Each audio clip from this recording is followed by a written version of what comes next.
Hello and thanks for joining us. This is The World Now. We begin here in Africa. The decision taken by the United States to sanction a government minister for his alleged role in the conflict in the eastern axis of neighboring Democratic Republic of Congo has been condemned by the Rwandan government.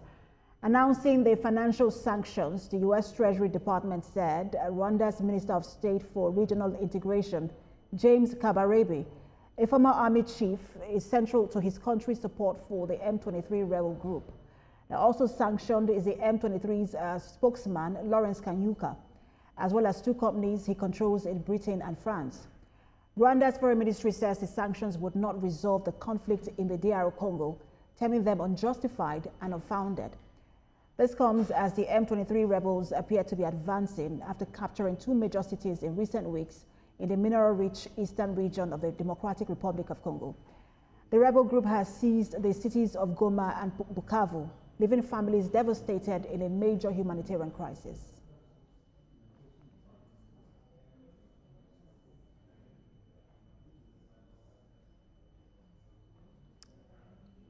Now, for more on the situation between Rwanda and the United States over the conflict in the Democratic Republic of Congo, I am now being joined here in Lagos by a professor of international relations and strategic studies, David Awara. Good to have you join us. Thank you for having me. So, Prof, Rwanda has always denied involvement in the crisis in Democratic Republic of Congo. This latest revelation coming from the U.S., should this be seen as an indictment, and how strong is it? Surely, it's an indictment, and it's a very strong one. It is true that Rwanda has always denied, but the facts are there. They are almost incontrovertible.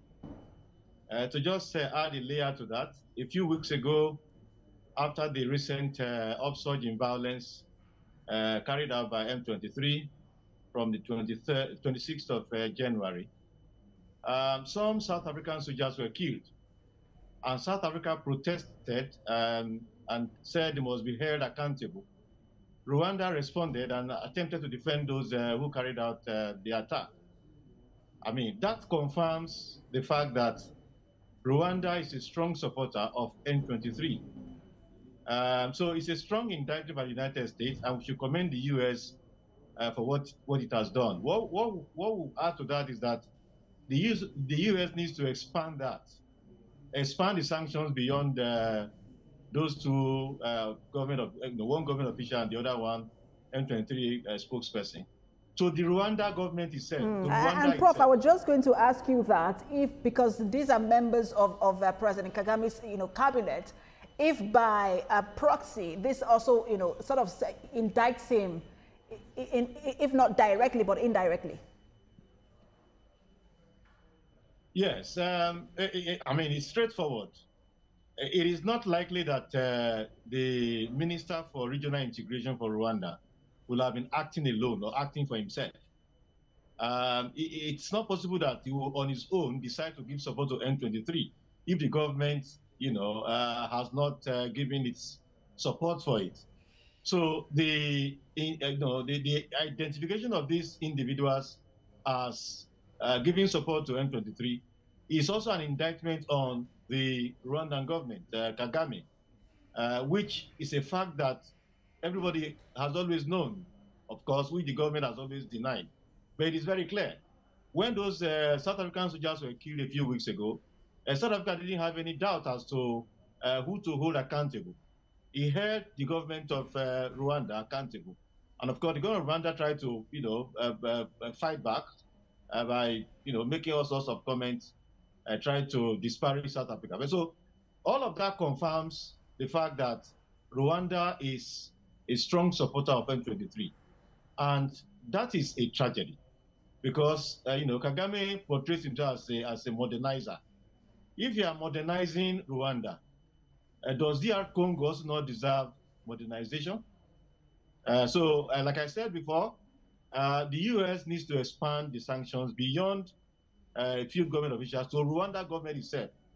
And to add another layer, that the AU is in somnolence, as far as I'm concerned, on this matter. It always acts, not actively and too slowly.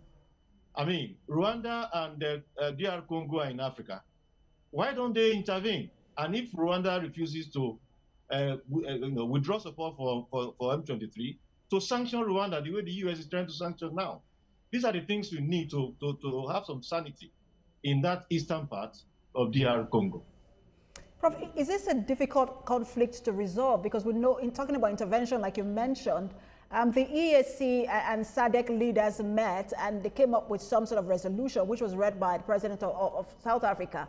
One of them was to have a ceasefire agreement that would then bring in M23 into the room, and then there is some sort of agreement will be made and there is ceasefire.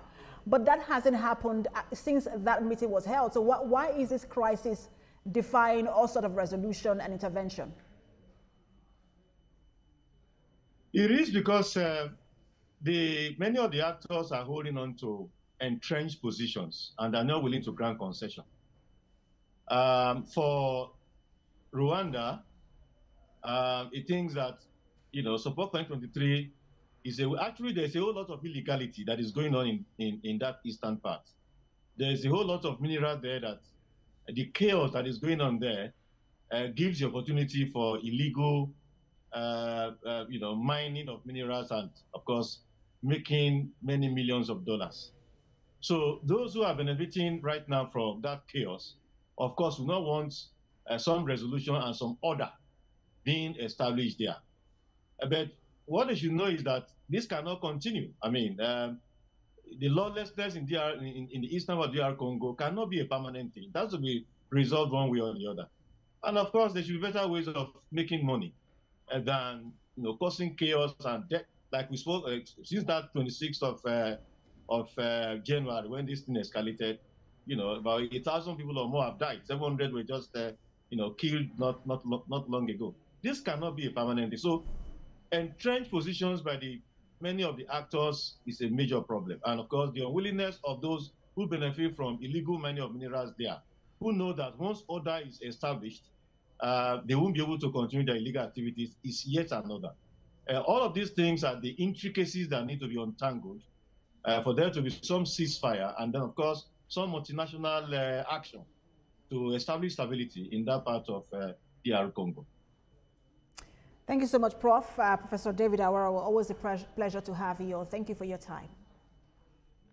Thanks so very much. All right, well, Steve.